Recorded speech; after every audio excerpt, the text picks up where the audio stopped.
Imam Ali alayhi salam is so foundational, not just to our identities as Ismailis, as Shias, and as Muslims, but really as a more global and universal hero. There is this moment where we know that the angel Jibreel comes and says to Prophet Muhammad, peace be upon him, and his family, La fata ila Ali la sayf ila Zulfikar. There is no hero but Ali, and there is no sword but Zulfikar. That is Imam Ali's sword, Zulfikar. So how do we understand that? If we as Muslims understand that Jibreel exists and the Prophet gave us this message, and Jibreel is telling the Prophet this message, what does it mean that there is no hero other than Ali? And so we can think about all these really wonderful stories where Imam Ali is the flag bearer for the Prophet, where he is the general for the Prophet, where he is carrying the Quranic message on the Prophet's behalf out into the world, where, the Prophet says of Imam Ali that Ali is to me like Aaron was to Moses.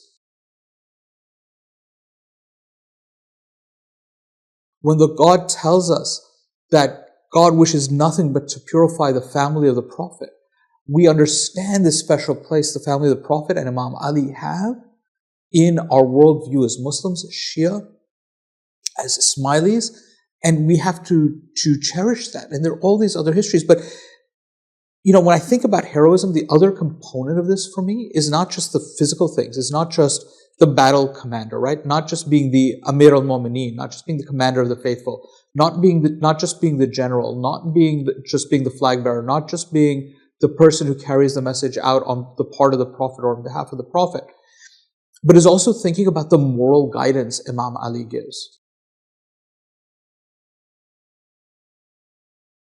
So we know how much Imam Ali values knowledge and education, right?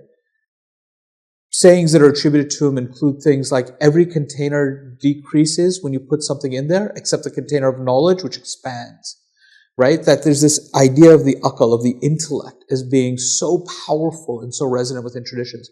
When we turn to the letter Imam Ali has written to Malik al-Ashtar, whom he's appointed the governor of Egypt, right? It's a document that is about administrative work, but is about the moral intent behind administrative work.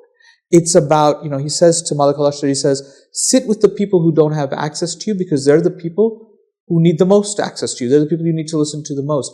He says, be careful of people who only want you to rule in ways that take care of their wealth instead of thinking about how their wealth takes care of people. He says, when you want to think about who should be in the forefront of who you're taking care of in society, each person that you are the governor over is your brother. And it doesn't matter about their class, it doesn't matter about their race, it doesn't matter about their gender. You are responsible to all of them. And this is deep moral guidance that still resonates with us today.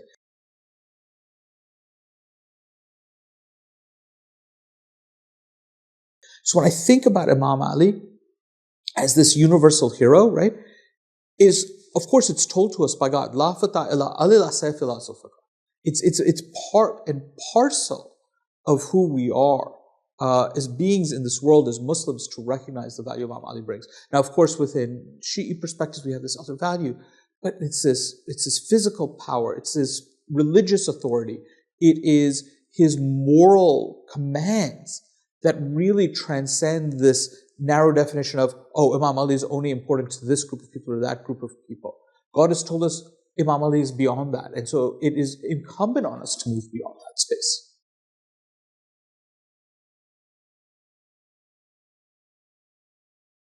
Imam Ali alayhi salam and Prophet Muhammad sallallahu alayhi wa alihi wasallam had such a close and intimate relationship that there are not sufficient words to describe it. As we know, Imam Ali's family brought the Prophet into his household when the Prophet was orphaned. They were raised together as brothers. The Prophet has said, he is like a brother to me, as very explicitly said, he's like a brother to me.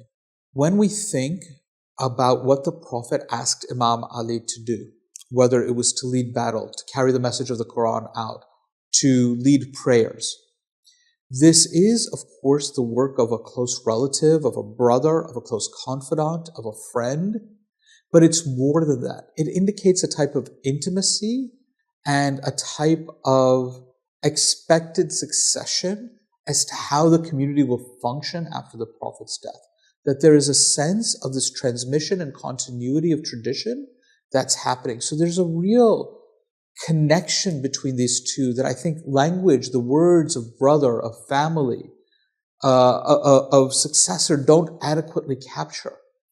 There is this idea, right, that they were so close that the Prophet allowed his beloved daughter Fatima, Bibi Fatima alayhi salam, to marry Imam Ali, which is monumental when you think about what that level of trust required and involved.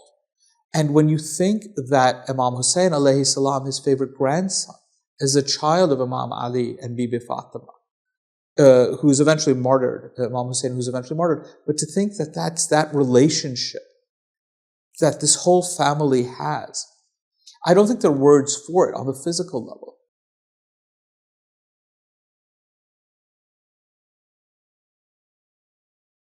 In the Quran, it says, the angels shower their blessings down upon him, that is the Prophet, and as believers we should too. That the Salawat is not just something we do because it is right, but because it is commanded. And asking ourselves, why of all the things that are commanded to us, why very specifically this? We question ourselves, why specifically this? And this too is a way in which we polish our behavior, we polish our heart, we polish our morality, to remember the Prophet, to bring that in. And to say, every time I think of the Prophet, I think of God, and what does that invite me to do? But when we say the Salawat, we are also reminded that the Prophet functions as an intercessor. As the person in the Quran, it says that, O Prophet, and I'm paraphrasing here, O Prophet, those people who had wronged themselves, if they had become to you for forgiveness, surely God would have forgiven them.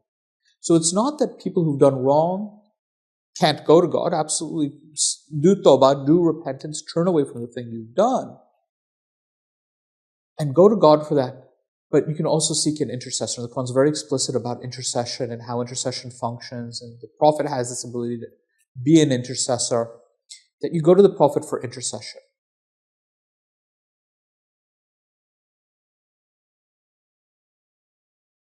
The Prophet is an intercessor. We can look at devotional literature, even in the present day, that turns to Prophet Muhammad as a figure of devotion and as a figure of intercessor. And for the Shia, we say that it is the Imams who can also function as intercessors for us, because the Quran tells us intercession exists. The Quran tells us that Muhammad was an intercessor. The Quran tells us about the special status of Imam Ali. The Imam tells us about the coming of Imamat.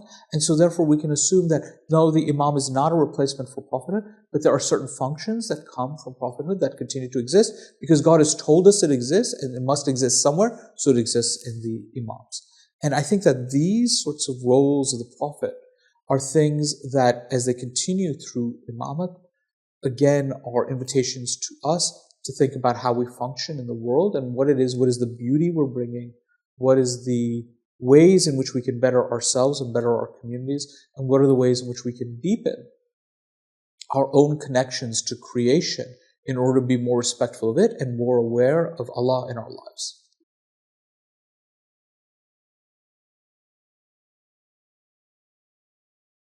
I love the language of the Quran and its description of Allah. It goes from the immanent, the very real, the very closeness. God is closer to you than your own jugular vein.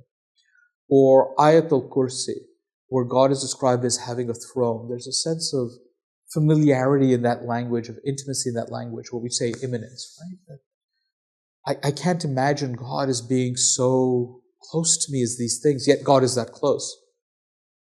But then there's also this language of transcendence, of the inability to describe God fully and adequately, right?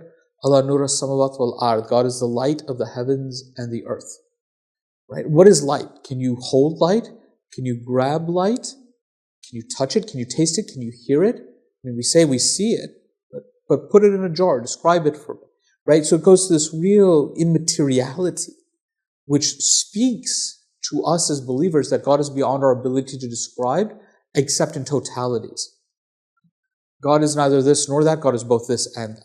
It's this language. And so when I think about husna, when I think about beauty, this intangibility, this immateriality, this reminds me of the nur.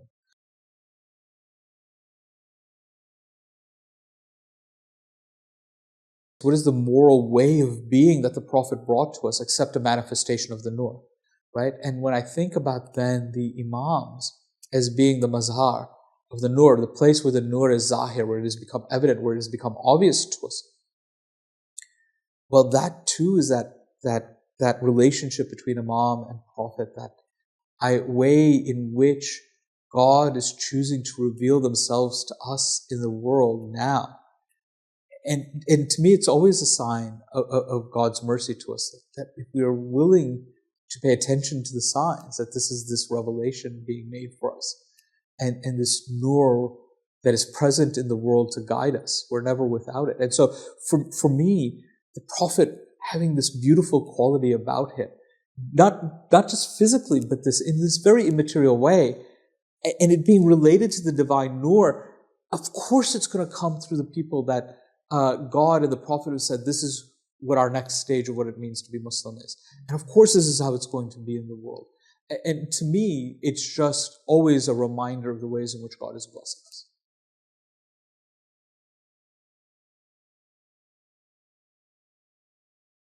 There's a story, Swahili story.